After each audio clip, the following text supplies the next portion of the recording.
What's going on, everybody? Welcome to the channel. I'm Randy Sawyer. This is Sawyer Custom Aquatics. Today we're going to be talking about nitrogen cycle. Fish cycle, thing that people do without putting fish in the tanks, with putting fish in the tanks. We're going to talk about issues that come along with how you cycle the tank, because people are not taking into consideration the bio load and the load of the fish when they set up their nitrogen cycle. If you're going to do a fishless cycle, you are not preparing the tank for a bio load. All you are doing is creating the beneficial bacteria to start the cycle. If you're putting food or whatever in your tank to try and kick off the cycle, you're basically putting rotten media into a tank to create beneficial bacteria. You can buy this stuff in a bottle, you can buy it from the local pet stores, throw it in your tank, the bacteria is there. You can use sponge filters, gravel, decoration, stuff that's in other established tanks, and I'm not talking a tank that's been set up for 2-3 weeks. I'm talking an established tank.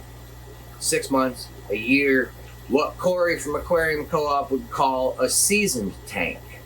Something that's been set up, had plenty of time to develop, had plenty of time to mature, and get the stuff that's needed. Initially starting off a cycle with no fish in the tank does work. But you're going to find that as you add fish to the tank, the cycle's going to change. Everything's got to develop, everything's got to grow, everything's got to adjust. There is a balancing act that is going on inside your aquariums that needs to be minded. If you're not paying attention to the balancing act, you will throw it off. If you turn around and take a non-fish cycled tank and throw a dozen fish in there, it's going to make the tank go wonky for about a week. It takes time for things to balance. The key component when it comes to the nitrogen cycle is water changes. You're supposed to be doing water changes every week. If you do a 50% water change, you're removing 50% of the bad stuff, 50% of the good stuff, 50% of the water that's in the tank. Bacteria grows on surfaces, rocks, in the plants, in the filters, in everything. It's not just in the filters. People say the majority is in the filters. Well, look at all of the gravel that you've got. All of that is surface area. The finer the gravel, the more surface area you have, the more bacteria you have in the gravel. So it's not just in the filter. That's how under gravel filters work. Everything develops in the gravel. So as you add fish, you're going to change the balance of the tank. If you have a 10-gallon tank and you have one fish in there, you do water changes once a month. That one fish is not going to create enough pollutants in a 10-gallon environment to completely throw the tank into wonkiness. If you have plants in there, the plants help with the cycling. They remove bad stuff, turn it into good stuff, just like we have in our environment. We breathe out carbon dioxide, the plants take in carbon dioxide, create oxygen. And in essence, it's similar to what happens in a fish tank. Now I've got videos going on. I'm going to show you different tanks, different situations, and explain how the nitrogen cycle will be affected. If you remove fish, all of a sudden you've got less pollutants to be digested. If you add fish, you have more pollutants to be digested. I have taken an established tank, added a bunch of fry, and when I say a bunch of fry, I mean like 20 to 30 fish. Granted, they're beaties, but it's 20 to 30 fish to an established tank, and it completely crashed the cycle because all of a sudden there was 3 times as much pollutants going into the tank. The tank was not ready for it. Doesn't matter that it was established, it was not ready for it. Too much nitrogen, the cycle crashed, had to be restarted. I lost a tank of fish. It happens. Been doing this stuff my entire life. I am a third generation fish breeder. It still happens. I'm going to show you a series of tanks. They were all set up. They've all been set up. I've had these shrimp tanks going for 2-3 years now, if not longer. And I still had a bacteria bloom in one of them. So, stuff is out of our control the majority of the time. Us as people, us as fish keepers, we can only do so much. You don't chase numbers. You let the tank balance itself. You let the tank season. You leave it alone. You put fish in it. You let it do its thing. You're not add fish, and then a week later, add more fish. A week later, add more fish. A week later, add more fish. You're going to crash something. It happens. Been there. Done that a bunch of times. I have a lot of tanks that have massive amounts of fish in them. You will see the 55 grow out, you will see the 20 grow out, you will see the little 10 grow outs. These are grow out tanks. These fish start as spit outs of their mama. So they're itty bitty, and the tank will adapt to a point as the fish grow. So it will mature with the fish as they grow to accept their new bioload to a point.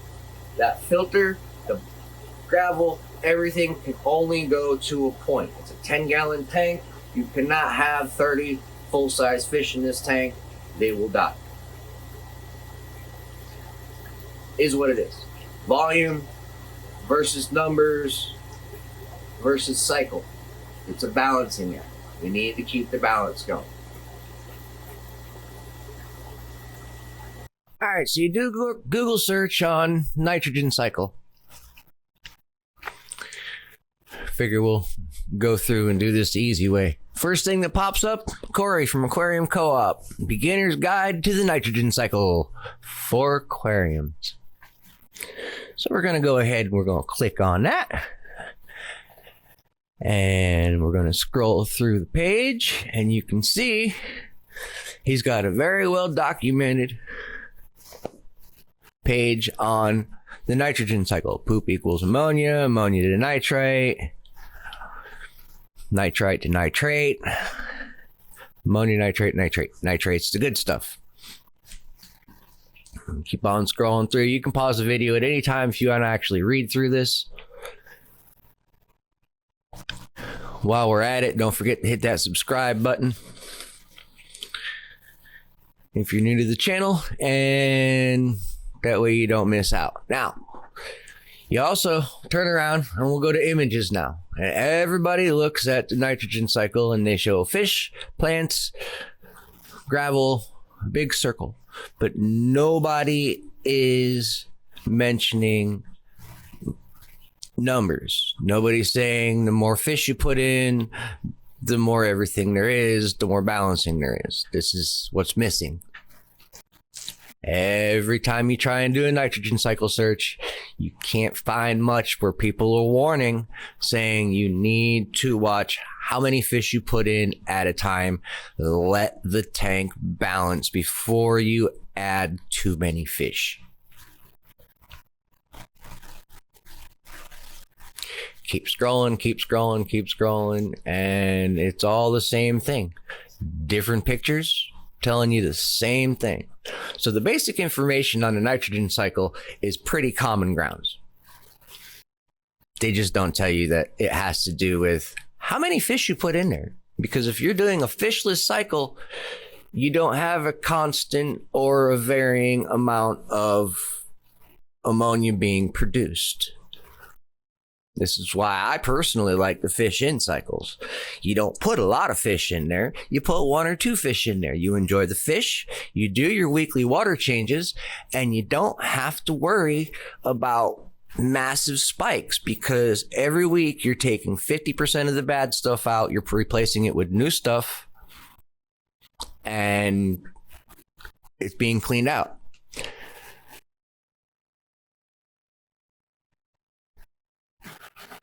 All right, and try and type in bioload in the nitrogen cycle, and you get earthly things. not aquarium things. It's not really helpful. This is why I'm making this video, because there's not a lot of people that are mentioning amount of fish, amount of plants. Now that's a balancing act on itself. You can turn around and put 6 fish in the fish tank. How many plants do you have to do to balance out the amount of fish? If you go to a 2 plants per 1 fish, depending upon the kind of plant, that might be a good idea. But I'm not finding very much that says anything about volume versus how bad it works. The video with the top rack of shrimp tanks where you guys can see which one of these tanks actually has the bloom. Can you tell me? One of these tanks had a bacteria bloom. It's actually starting to clear up. It's a lot better than it was last week. But at the same time, can you spot the tank that had the bacteria bloom? These have all been established, well-seasoned tanks. I don't really mess with them very much. Sweep in there and pull the guppies out, and that's about it. This is my bedded grow out tank. It's got a lot of plants, it's got a lot of bettas. These guys were itty bitty when I put them in there. They're sitting at roughly a month old at this point in time. Maybe by next month they will make it to the pet store. But the colors in these are absolutely gorgeous. I think you guys might actually enjoy this a little bit. But this also shows I've got 2 biological filters. I've got a sponge filter and a bottle with bio balls. And I've got a lot of plants. And the bettas are healthy, they're happy, they're growing. And I've got absolutely no problems. Because it's a well-balanced tank. And I don't do water changes on these, but maybe once a month. So it's not like I'm doing massive water changes weekly. I got a lot of tanks. It takes a lot of time to maintain them all, so they do not get weekly water changes. They might get monthly water changes. But as we're closing up on the end of the video, I appreciate all of those that have watched it to the end. I thank you very much. It really helps push the videos in the channel. Don't forget, hit that like button, subscribe button.